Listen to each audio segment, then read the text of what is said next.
Ladies and gentlemen, two girls, two boys, a phenomenon in pop music. ABBA.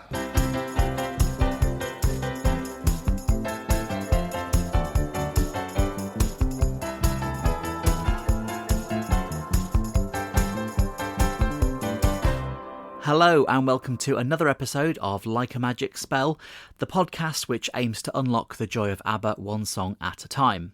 Thank you again for all the lovely feedback that you've been sending in for the previous two episodes. It's been really lovely to hear, really lovely to read, so thank you and do please keep it coming. Of course, you can rate and review. That's a really, really good thing to do. If you want to help me out, that'd be fantastic. Go to your podcast app of choice or whichever service you use to listen to this and give me a 5-star rating or give me a lovely review. That would be most appreciated. So this week's episode is with my friend Steve Holden. He is a music journalist and he is also the host of the official Eurovision Song Contest podcast. When we recorded this back in October, we didn't know a huge amount about what was going to go on to mark the 50th anniversary of ABBA winning the Eurovision Song Contest. We know a little bit more. Just this past week, ABBA Voyage have announced they're doing a very special show on the date of the anniversary, which is Saturday the 6th of April, so that's very exciting. Also, earlier this month, SVT, the Swedish TV station, announced plans for a live TV gala on the night with a cavalcade of stars, so that should be good to watch as well.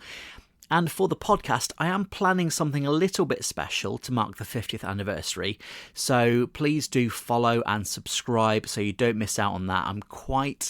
No, I can't say what I'm going to do, but I think it's going to be pretty special. So yeah, anyway, more of that in April. It's only January, let's not get carried away.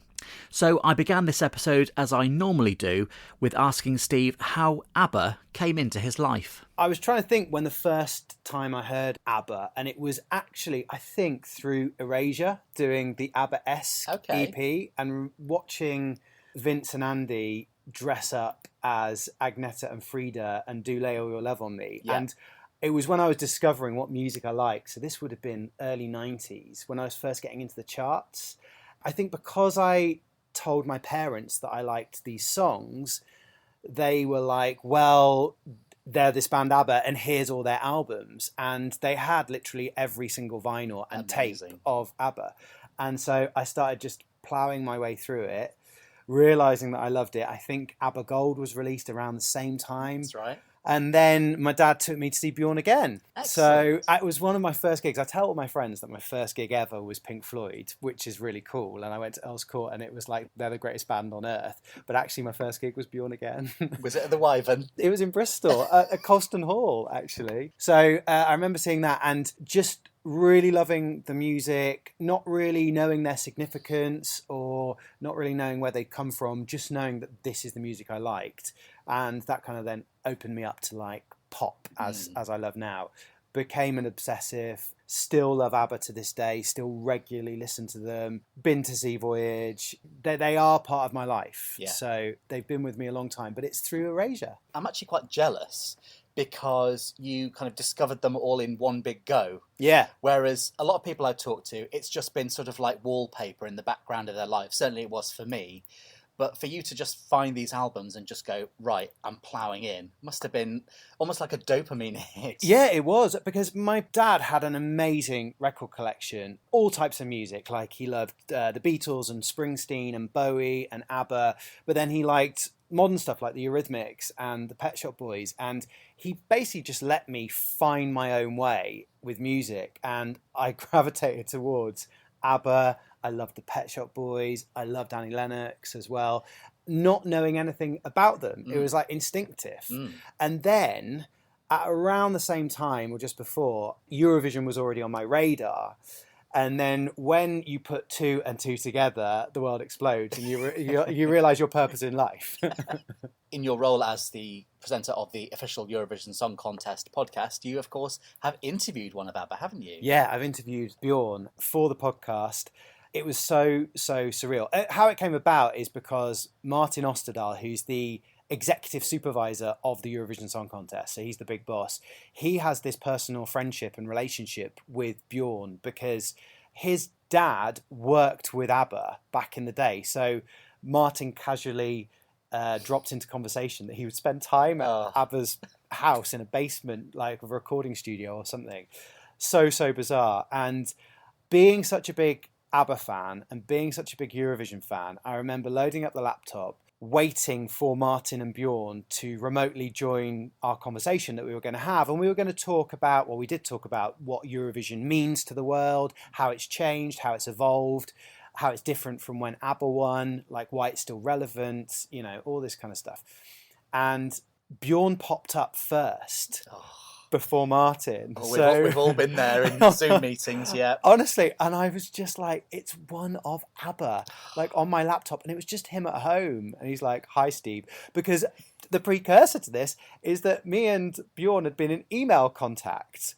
Just in my inbox, just get this email from Björn. Yes, Steve, that's a good time to do the interview. See you then. Goodness. And I was just like, if you told the boy who discovered ABBA at the age of like 9 or 10, that I would be interviewing him like all these years later, like my mind would have been blown. And we had this really interesting hour-long conversation about what Eurovision means and how it's changed and how it's still this tour de force in the world. And I said to him, I can't remember whether I left this in or not, but I said to him, you know, arguably ABBA are the most successful band to have come out of Eurovision, because in the back of my mind, I thought, well, Celine Dion's won it as well. Of course. And I'm pretty sure, you know, they're on equal footing when it comes to record sales. And he kind of leans forward into the Zoom and says, just out of interest, Steve, you say arguably the biggest band. Who else would be bigger than ABBA? Really, really dryly. And at that point, I think I just went bright crimson. And like, that's a bead of sweat rolled down my face. And I think in my head, like being boring, I was like, well, I don't know if you or Celine Dion have sold more records. But I was like, yes, of course, Björn. Yes, you are. No, you are the biggest act to come out of the Eurovision Song Contest. So he's obviously got humour about it. And he still loves Eurovision, which is great. And I think if you are one of ABBA, you can do that thing. You can kind of just pull people's legs a bit, and you can tease them a little bit. Yeah, but he was really nice, and it was a great chat. And I'm so pleased that we got to do that before the 50th anniversary, because I think they've already said that they're not going to reform. They're not going to come on stage as they're not going to sing as a foursome. Who knows? Maybe the Swedish Eurovision bosses will persuade them, but there's going to have to be something in the Eurovision Song Contest next year to honour ABBA. It might be like with this year's Eurovision, it was the Liverpool Songbook as the interval act. Who knows, next year there could be like an ABBA tribute where you've got former Eurovision winners. That would be my guess. I have no insider knowledge. They don't tell me anything. Well, that's what I'd like to see anyway. I mean, you could have a cavalcade of Swedish stars, couldn't you? Yeah. Doing a huge ABBA medley. Yeah, and imagine all the winners coming back to sing an ABBA song each. Like Charlotte Perrelli doing something and Loreen doing an ABBA song. What ABBA song would Loreen do? Oh, I know. What? I know. The Day Before You Came. Oh, she would, yeah. Very haunting. Yes, very haunting. Very stripped back. They will be doing something, won't they, to celebrate 50 years. It's a pop culture moment. And you get the feeling with ABBA sometimes that they are very nonchalant about their career, aren't they? It's a very Scandinavian thing. It's not like, oh my goodness, we are ABBA, we changed the world. They're like, yeah, we're ABBA. Did pretty well. Yeah. Just go back and watch TV tonight. What's that Swedish word? Is it lagom, which is sort of not too much of anything? You know, Yes. Not too hot, not too cold, not too spicy, not too bland. Yes. They are the embodiment of that, possibly, aren't they? Yeah, I think sometimes because the Scandies are so cool, aren't they? And it takes a lot for them to break out of their shell and show the enthusiasm. I mean, they are showing it, but just in a very Scandi way. Yeah. That's why I think I love them. Final question in this section. Did you wave to Björn on the end of the Zoom? Yes, I did. Of course I did. Bye, Björn. Thank you so much. Even like, what are we now, like 3.5 years after the first lockdown? I still wave at people on the Zoom. It's ridiculous. Oh, no, I know. It is so ridiculous. Like, even more so when you've got one of ABBA at the other end. Did he wave back? I can't remember. I hope so. Or maybe he did that thing. You remember when Gordon Brown just shut the laptop on BBC Breakfast?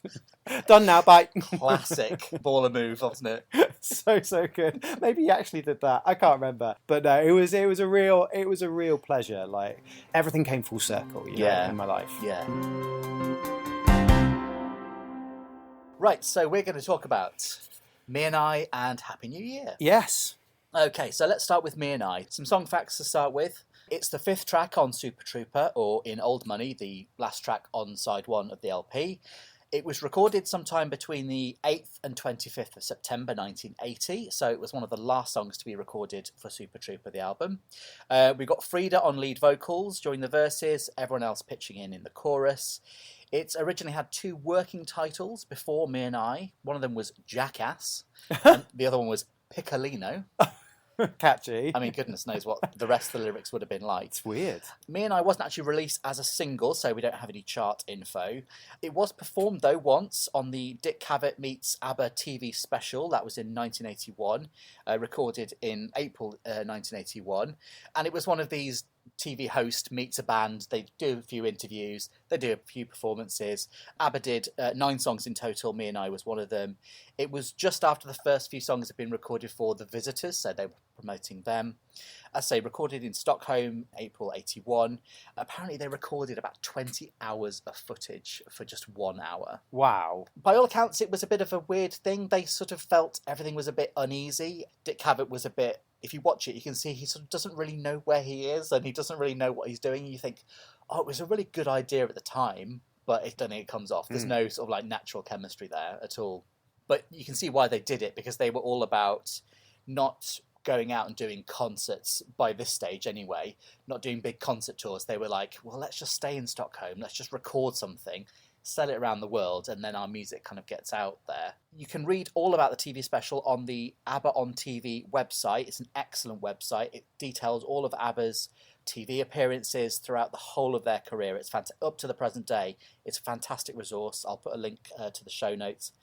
And the best fact about this song, it was used in the BBC Bowls coverage in the 1980s. Of course it was. Apparently it was the closing music on the Bowls coverage. What, an instrumental version of it? Yeah. Oh, yeah. Amazing. I did not know that. Big Bowls fan? No, but I have seen that amazing video of the greatest moment in sport, some say, when a guy is so precise with his bowl that he gets through all of the other bowls to get to the jack. And now I'm just imagining Me and I over that, and maybe it would make it even greater. What do you think of Me and I? I have to be honest, I didn't really know the song. Before you told me that we were going to talk about it, it's almost like a lost track in my mind. Yeah. It was never released as a single, as you said. They only performed it once, and it's not really on any of their gold versions that they released, which I've listened to so much. So it was like a black hole of ABBA in my knowledge. And I listened to it, and I was really surprised. I really liked it because it's almost the precursor to The Visitors in its synthiness. Yes. I love its synthiness. The vocoder on Frida's voice is brilliant, and it straddles classic ABBA from the early 70s with what was emerging in the 1980s. But more than that, I love the lyrics. Yes. I absolutely love the lyrics. My favourite being, yes, I am to myself what Jekyll must have been to Hyde. Must have been to hide. It's so good. And I just feel it's a lost classic. I've got it written down on my notes, actually. Who else would work Jekyll, Hyde and Dr. Freud into the lyrics? I know. It's just brilliant. There's another section, because I was reading the lyrics. I wanted to read the lyrics separately to listening to the song. And this section really struck me. So when Frida sings, I don't think I'm different or in any way unique. Think about yourself for a minute and you'll find the answer in it. Everyone's a freak. And that is as relevant now in 2023, even more so than it was in 1980. Yeah. Like, it's such a clever lyric. And we obviously wouldn't use the word freak to self-define these days, probably. But it is that kind of yin and yang, isn't it? The kind of the two sides to people's personality, the gloomy moods and the inspiration. Yeah. And you kind of can't have one without the other. Yeah. Do you know what I mean? It's part of us, and we all have those kind of really horrible low days and those amazing high days. The rest of it's kind of somewhere in the middle, probably, for a lot of us. But it's a brilliant kind of concept, isn't it, to bring to a pop song at the end of the day. And also, I think, as with The Winner Takes It All from the same album, at this point, after they have been divorced, when you know that the guys are writing songs for the girls to sing, that adds a whole new dimension to it. So it's almost a companion piece in a way to The Winner Takes It All. When you've got somebody singing about self-doubt and dark aspects of their personality, which the song kind of highlights. Yeah, you've hit on the right word there, which is dark. And it's, there's lots of minor keys and the synthesizer. It feels a little bit alien almost. Yeah. You know what I mean? It takes you out of yourself, doesn't it? But still classic ABBA. Yeah. Here's a question for you. Do you think it's too synthy? No, I don't. I think if you heard it standalone, you'd just be, it's like, oh, here we go, that's classic ABBA. But when you put it in the chronology of their songs, it makes a lot of sense because, as I said, they're coming into the 80s. Musicians were experimenting with that sound. It would have been ahead of its time when it was released, or it would have been in the new wave of synth where people like Peter Gabriel were getting into it. So I actually think it's creative on ABBA's part because it showed that they were willing to try new stuff out. I think Super Trooper, when you listen to it as a whole, it's definitely like the synth album. It's when they discovered it, and just doing some reading about how certainly Benny and Björn were kind of almost obsessed with making the most of this technology. And as you say, it was just emerging at that time. And it's almost like, well, which came first? Did everybody else do it because they were doing it? Or were they following the pattern of everybody else doing it? Do you know what I mean? Maybe a bit of both. I think a bit of both, yeah. But it's interesting how when you go to, say, only a few years before this, at the start of ABBA's career, towards the start of the 70s, it's folky, it's guitar-y, and just in the space of a few years, you go from that kind of like plinky-plonky, oh la la la la, schlagery kind of thing, to this, which is like synth heaven, isn't it? Do you know what I mean? And then, of course, as you mentioned, that carries on kind of into the Visitors in the 80s. Something that blows my mind is, if we look at Super Trooper and the Visitors, so that's 80 and 81 was the Visitors, or 82? Early 80s. Yeah. Let's call it early 80s. And Eurovision was 74. That's essentially 6 years. Okay. And today, before I came here, I was listening to Taylor Swift's 1989, which she's just re-released in 2023. And that came out in 2015. So 8 years ago. That seems like yesterday to me, that I first heard Taylor Swift's 1989. The reason I'm making this comparison is because ABBA did all of this.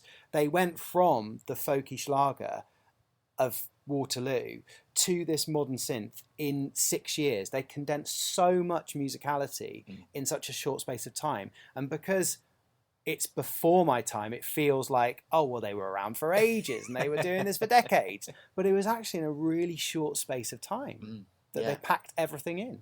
Ian Cole, who's written the book ABBA Song by Song, says at almost 5 minutes the song could have done with a bit of editing. Now, I was listening to it again last night in preparation for today, and I kind of got to like the 3 minute mark, because it's like 4 minutes 40 or something. Got to like 3 minutes, thought, yeah, we could have just ended it there. Yeah, maybe. It's maybe a bit too long. Yeah, fair point. But it's a good ride, isn't it? It is. I think, songs were always a bit longer in the late 70s, early 80s. Maybe a little bit of clipping, but I don't think it doesn't detract from the song. So, onto the video. So, as I mentioned, the only performance is the Dick Cavett TV special. You've watched it. Yeah. What do you think? Well, now that you've said about how they filmed for 20 hours for an hour of television, it makes more sense because I feel it's quite an unenthusiastic performance. I've written unremarkable in my notes. Yeah, it feels like maybe it was filmed at the end of the day. Maybe they're not a fan of the song. When I was saying earlier about how the Scandies don't really show their enthusiasm, but they still can be enthusiastic about things. Maybe this is the other side of the coin where actually they were just not very fussed with it. Maybe they were more interested in focusing on the Visitors, what was to come. Because me and I had never been a single, maybe they didn't really like it. I don't know. I think it's a good song. Yeah. But yeah, the video is unremarkable is probably a good word. Yeah. Well, I've written unremarkable except for Benny's pillowbox red jacket and tie, which are... Oh, I want that jacket and tie. And it's one of those really thin ties as well. It's bright red. It's incredible. It looks amazing. A couple of YouTube comments. So Nils Rocks says, The musical arrangement of this song is stunningly great. The melody's catchy. The lyrics are well written. What more is to ask for? James McCarthy 7228 says, reminds me of the Bee Gees in their heyday, and that's being complimentary, by the way. Yeah, I can see that. Yeah, I think there's that thing of when the voices are blended together, whether it's Frida and Agneta or whether it's Frida, Agneta and Benny and Björn, like all together. There's definitely that kind of, I don't know, but like a choral quality to it. Yeah, maybe. Which is Bee Gees-esque, isn't it? Yeah. Very much so. Carmen Riviera 5495. She's obviously been reading some of the comments and people saying how young they are. She says, it makes me extremely happy to hear how many young people love ABBA, how many times the group gets bashed by adults, and it pisses me off. I applaud you, young people, for having good taste in music. Well done, young people. And Deba 4645 says, go mad. I don't think they've kind of got the idea of the song. No, and also they are not going mad in that video at all. So, summary of Me and I. I think Me and I is an underrated ABBA song that once you kind of pull it out of everything else and make it stand alone, it's got a lot of qualities to it. And maybe it gets a bit lost in the canon of ABBA. So it's actually an undiscovered gem. I completely agree in that. And you mentioned stand alone there. And when I was trying to think of this song and how to sort of summarise it, sometimes when I'm driving and I have an ABBA CD on, because my car's so old, I actually have a CD player. You know, it's what songs you turn the volume up for. Yes. And I find myself just a couple of weeks ago turning the volume right up for this. Yeah. Because it's fun, it's bouncy, but it's quite intelligent with the lyrics and the darkness, and that it's not really a sort of deep analysis of psychological issues, but it's just great concept, fun execution. And wasn't Super Trooper the biggest selling album of 1980 in the UK? Yes, it was, yeah. But it was released in the winter, wasn't it? So it obviously, now that we know what was to come, even though they're coming to the end of their career, as was, they were still immensely popular. To become the biggest selling album in 1980 and release an album in November. In Q4, as they call it nowadays. You're so corporate these days. I know. It's a Q4 release for the Christmas stockings. At the risk of sounding 100 years old, you did get like a nice big LP album. If you, like myself, grew up in the 1880s, you did get, like an LP for Christmas, and you can see that that's what they were doing. This is it's classic, isn't it? Arbitrary marks out of 10. Can I have half points? Of course you can. 7.5 out of 10. Okay, yeah. I think that's high, by the way. Because we have to this is with all the other ABBA songs. Of course, yeah. I think, I might join you in a 7.5, actually. Yeah. I was going to go maybe 7, but... Well, I was maybe going to go 8, but I thought, no, that's too high. There's no room to grow, is there? We're such fence sitters. 7.5. Let's just go 7.5 and let's be done. Excellent. Okay, so Happy New Year. Some song facts first. I've got a couple of quotes as well. Track 6 from Super Trooper, or first song of side 2 on the original LP. It's the third track from the Thank You for the Music compilation tape, which I have here with me, cassette tape from the 80s. So retro. So this cassette was basically what got me into ABBA. Oh, wow. This is history I'm holding in my left hand here. Yeah. So this was a typical car cassette that was wheeled out and just played on a loop on long drives, holidays, etc. And this is where I got to know my ABBA songs. Yeah, so it's track 3 on here, and I remember listening to it on New Year's Eve 1989, because they say 89. They reference it. And I just had this memory of sitting next to my dad's music centre, whatever they used to call them in the 80s, and just listening to it going, oh yeah, I'm so cool because I've listened to it and it's 89. It's 89. And it's the last day of 89. I'm so cool. You were. In your own world.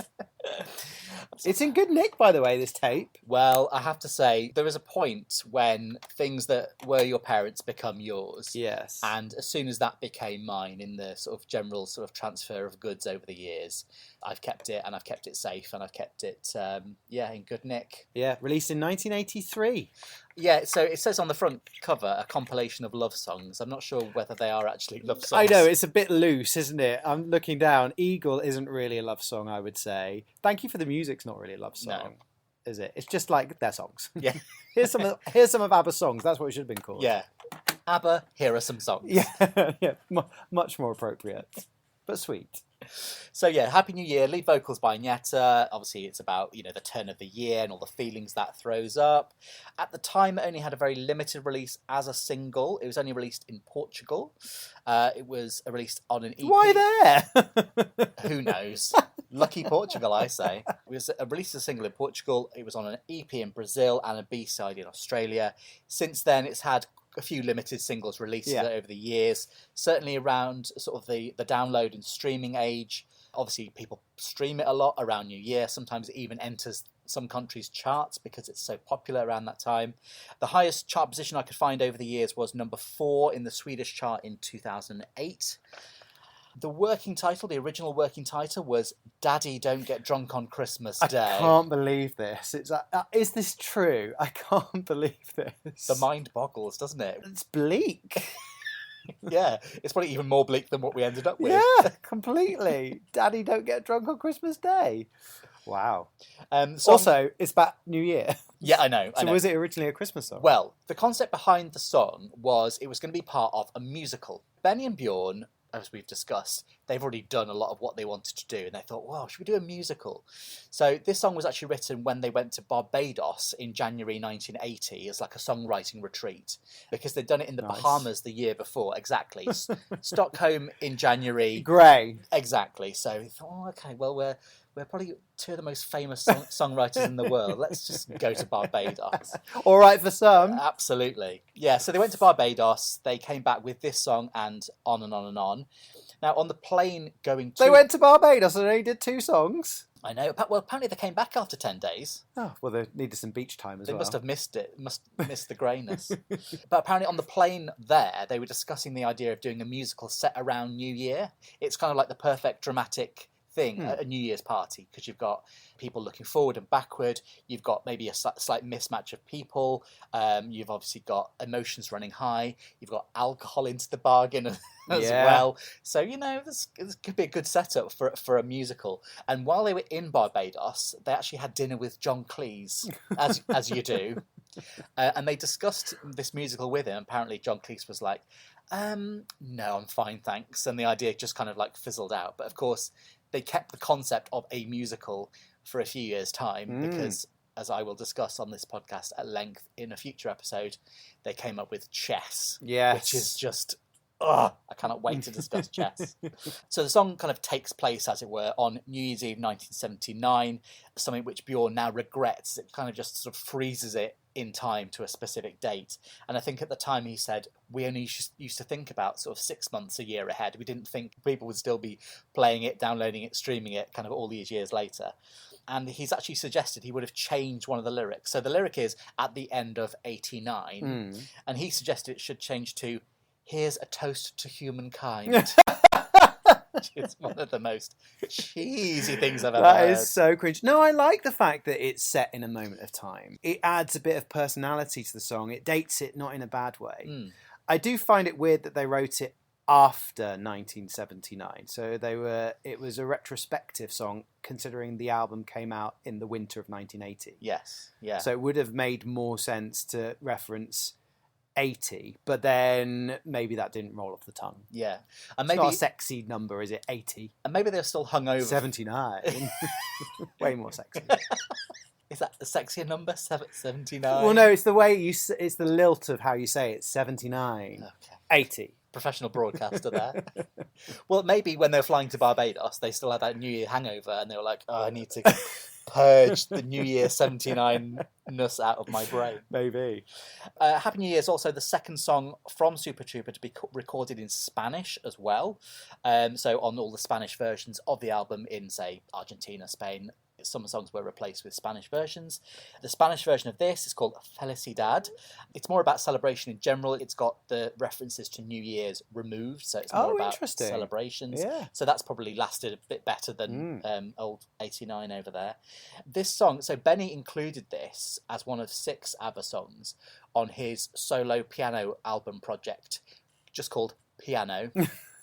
Which arrived in the post yesterday from eBay. Thanks, did it? Thanks, Amazing. eBay. It's great. It's really good. So the others he picked are I Let the Music Speak, Thank You for the Music, The Day Before You Came, I Wonder, brackets Departure, and My Love, My Life. Now, when he was promoting the album, he said, "In the process of recording this album, I've come to realise the pieces I've chosen to play are an integral part of me. In a strange way, I feel like I'm playing my memoirs." That's interesting. So Happy New Year, of all of them, Happy New Year is one of the 6 that really kind of stuck. But you can feel, can't you, especially with ABBA, and maybe this is what makes them stand out, you can imagine a record exec saying, right, Benny, if you're going to put out a piano album, we want you to put on Gimme, Gimme, Gimme, Waterloo, put on the hits. And he's like, no, I Wonder, brackets Departure is the song for me.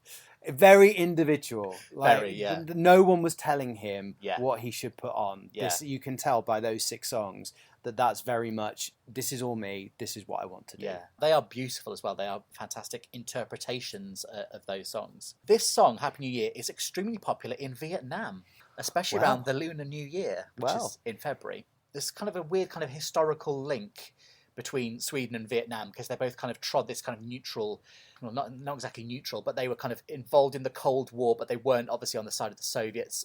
I'm not a historical expert, as you might be able to tell. But Sweden and Vietnam, there was a lot of kind of investment in Vietnam by Sweden, and obviously with Swedish people comes a lot of Swedish culture, and this just became like a really popular thing. And if you go onto the YouTube comments, as I'll come onto in a moment, loads of them are in just Vietnamese. It's hugely, hugely popular. And I'll put a link in the show notes to a really good article that explains kind of the whole Vietnam, Sweden, ABBA, Happy New Year connection. It's fascinating stuff.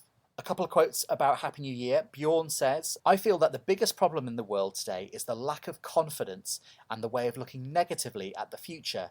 This song is about trying to set up positive goals for the future." Fair play. And the music writer Pete Perfidis says, brace yourself, "It's the most perfectly bleak musical evocation of that mix of ennui and self-loathing that takes hold beyond Christmas dinner, when you've had too much of everything, and the hope you felt as recently as 48 hours ago has curdled into futility. A futility compounded by the fact that a nuclear bomb could wipe us all out in a my flash." goodness. So that's always setting it in the context of the early 80s and the nuclear weapons race. So yeah. Also, that sounds like the worst hangover of all time, doesn't it? What, when things have curdled into futility? Yes. I mean, my goodness. Again, we've all been there. Well, obviously Pete had a few Jaeger bombs, didn't he, the night before? Okay, so Happy New Year, what do you think? Are you in the Pete Perfidis camp of bleakness, or you are in the Björn camp of positivity? I'm actually in the Pete. I think I'm in the Pete camp. I will go on record. I'm not a massive fan of Happy New Year. I'm sorry to say. I get the melancholy of it, but I don't particularly like the melody of it. Okay. And I think if you're going to do, maybe this is the whole point of the song, but maybe if you're going to do a song about Happy New Year, I'd want it to be a bit more triumphant, and I don't feel it. Because I'm kind of taking the Pete road, it all feels a bit bleak. But then again, maybe that's more true to life, because the opening line about the champagne's all gone and everyone's left the party, the 1st of January is the worst day of the year. Nothing ever happens. The TV's rubbish. You have to clean up. So it's not a Happy New Year. Although on New Year's Day, usually the Sound of Music's on. Yes, I'll let you have 3 hours for that. New year's Eve is fun, but New Year is overrated. I completely agree, yeah. I mean, have we just turned into two grumps? Yeah, completely, yeah. Like New Year as a child, when you don't think of it in the terms that are mentioned in this song, it just seemed like a bit of a party, don't they? Yeah. I mean, we had some... You stayed up late. I remember a phase in the 80s where my family and our neighbours would have fancy dress parties at New Year. I think mine did as well, you know. Do people do that anymore? Probably not. Don't get me wrong, I like a New Year's Eve party. I certainly don't go out anymore on New Year's Eve. I'm not going to pay through the nose for a drink, for however much for a vodka Coke. But I enjoy a New Year's Eve get-together and a party. I just feel I don't like the hangover and I don't like the day after at all. Yeah. So I kind of understand what they're singing about in this song. There is definitely something around, certainly for me, it's that thing of, oh no, I'm not doing anything at New Year. Because I don't even like kind of being with other people at New Year. I seem to remember actually one year you were having a go at me on the phone because I was saying, no, I'm not coming out. Did I? I can't remember that. But anyway, but there's a point around about kind of 9... I stand by my word. I mean, I'm quite grumpy at times, you know this. But there's something around 9 o'clock and you go, oh, God, I should go to bed now. And I've done that a few times. I've actually just gone to bed. Certainly, I mean, like 2020 and 2021, you're like, I just want this year to be over. I'm just going to go to bed and wake up and it's the new year. But then, try to get to bed, fireworks. Nah. Hate them. Fireworks are a bit weird. It's like, just leave them for a professional display. I don't need your Catherine wheel. I've never missed a new year. Like, I've never missed the turning of a new year. So I've always, wherever I've been, I've always seen in midnight. Yeah. And, you know, given the nearest and dearest a hug or whatever. Yeah. So I don't know what it would be like to go to bed early on a New Year's Eve. It's what the fun kids are doing these days. It probably is. What's your favourite New Year? What I've ever had? Yeah. Well, I tell you what, the Millennium New Year was great because my parents organised a big street party. Wow. With a marquee and everything. And that did feel momentous. I know there was talk of the Millennium Bug and all that rubbish, but it did feel like a moment. But I would say just some of the best New Years have just been with friends at the house. You know, it's about spending time with people that you really like and enjoy. So... yeah, there's been some good. I had a New Year once in Mexico. Wow. That's the most extravagant New Year. Yeah. And that was amazing because that felt like a night that just went on forever.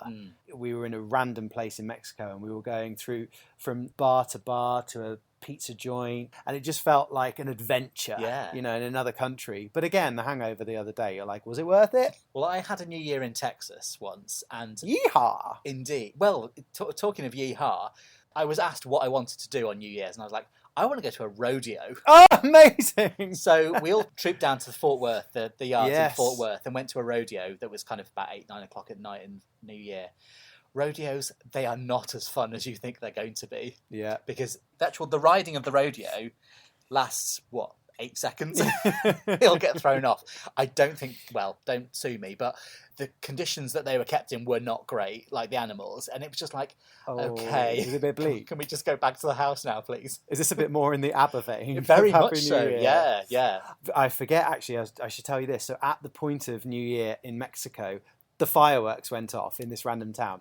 Now, I don't think fireworks in Mexico necessarily have the same safety standards as here in the UK. And we were all looking up going, and then realising that bits of fireworks were raining down on us and we're trying to protect our eyes because we realised that they were singeing us. And we were like, no.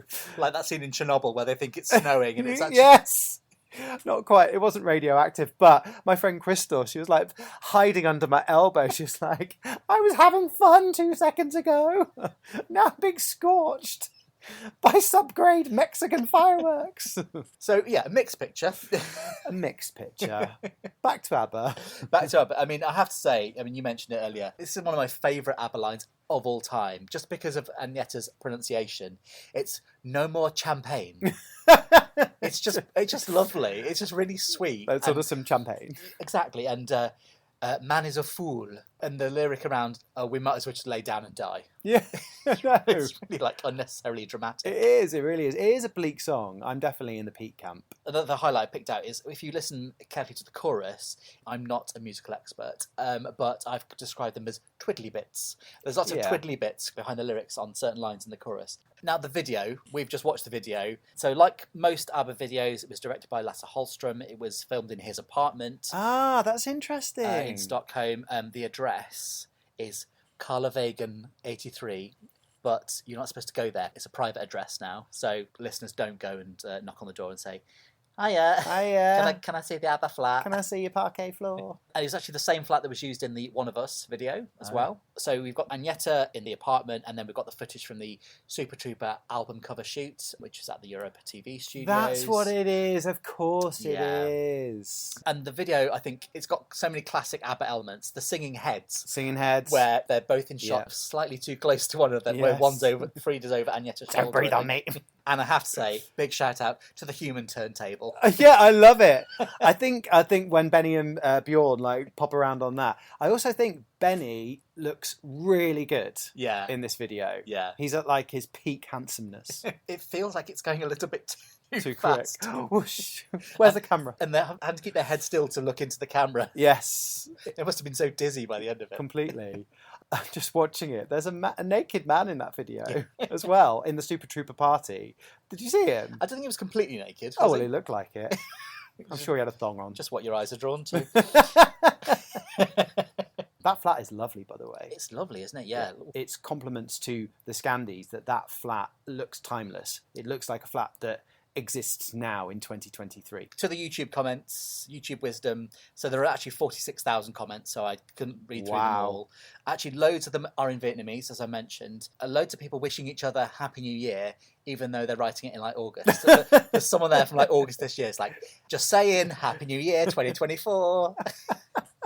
Nugzaya Lagonia 1120 says, every new year I listen to this miracle from ABBA. They create a New Year's mood for me and I feel some kind of fabulous atmosphere. Oh, that's nice. Stephen Gilliver 40 says, I discovered the genius of ABBA this year after over 40 years of life with my ears closed. I look forward to listening to this on January the 1st, 2024. Welcome to the club, Stephen. Welcome. Robin Hood 054 says, this song never gets old. I love it so much. Eurotwink 9740 says, it's become a tradition to get home from my New Year's party and watch the sunrise on my balcony, listening to this as the acid wears off. I was going to say with a name like Eurotwink, of course. Referring to the fact that Agneta is on the sofa in the video. Wendigo 53 says, shoes on the couch. And then in capitals, shoes on the couch, dude. And Derek Antoine 4396 says, every word so true and profound, and the ending is so poignant. Thank you, ABBA. Long live ABBA. 2 hearts, Derek X. Oh, bless Derek. Thanks, Derek. Yes. Thanks for your input. So, final thoughts on Happy New Year. Happy New Year is not my favourite ABBA song. I like the bleakness that underlies it, but I'm not a big fan of the overall melody. It's just not something that I would choose to put on. Okay. And I'm not saying that it's a bad ABBA song, it's just when you compare it to everything else, of course. It's just not one of my favourites. Okay. Arbitrary marks out of 10? 5. Really? 4.5. I've just gone down half. 4.5 out of 10. I shouldn't have said you can use half points. 4.5 out of 10. Okay. Final answer. Okay. I'm gonna go for a solid 7. Okay. I think it's got lots of very ABBA-esque qualities, that kind of looking forward, looking back. Actually, there's a similarity with Me and I in that there's these two sort of binary sort of things. Maybe I've bumped it up a couple of points for nostalgia value, of course. Yeah. Will you be playing it this new year? I don't think so. Sorry. Well, thank you so much, Steve, for taking part in Like a Magic Spell. I've got you a little gift to say thank you. Oh, wow. Didn't know I was getting a present. It's actually a single, which you won't be putting on this new year. It's a limited edition gold single of Happy New Year. That's amazing. Oh my God, that's incredible. There's only 5,000 pressed copies. Yes. And side B is Felicidad. Exactly. I didn't realise you hated it so much, so I'll take that back, actually. Thanks, to get a refund. I will treasure this forever and ever. I will learn to love the song. You can just listen to Felicidad if you want. That is amazing. Also, I love the cover art. It's an extension of the Super Trooper album. It is, yes. You know? Yeah. Now that you've mentioned that and I've seen the video, like a lot more things make sense, although I was expecting Ross and Rachel to pop up from that episode of Friends where they do the routine on the Dick Clark New Year's Eve special. That's a great episode. Same vibes. Yeah. Do you know what I mean? Yeah. This is absolutely amazing. Thank you. What a pleasure. Thank you, Steve. Thank you, Adrian. So that was Steve's episode. I hope you enjoyed listening to it as much as we enjoyed recording it. We had a lot of laughs that day. You'll see in the show notes this week, we've got quite a lot of links in there. We've got links to the songs. We've got a link to the Dick Cavett meets ABBA TV special that we talked about. There's a link to the ABBA on TV website, that brilliant fan site which lists all of the TV appearances of ABBA and its members. We've got a couple of news articles, the Vietnamese New Year article, and there's a link which goes to Aftonbladet, the Swedish newspaper, which talks about the TV gala that's happening on Saturday, the 6th of April, to mark the 50th anniversary of ABBA winning the Eurovision Song Contest. So that's it from me this week. Get in touch, please. likeamagic@gmail.com, @likeamagic on Instagram, and we'll see you next week. Like a Magic Spell is produced and presented by me, Adrian Stirrup. The music is by Ian Jones. Ian, thank you for the music.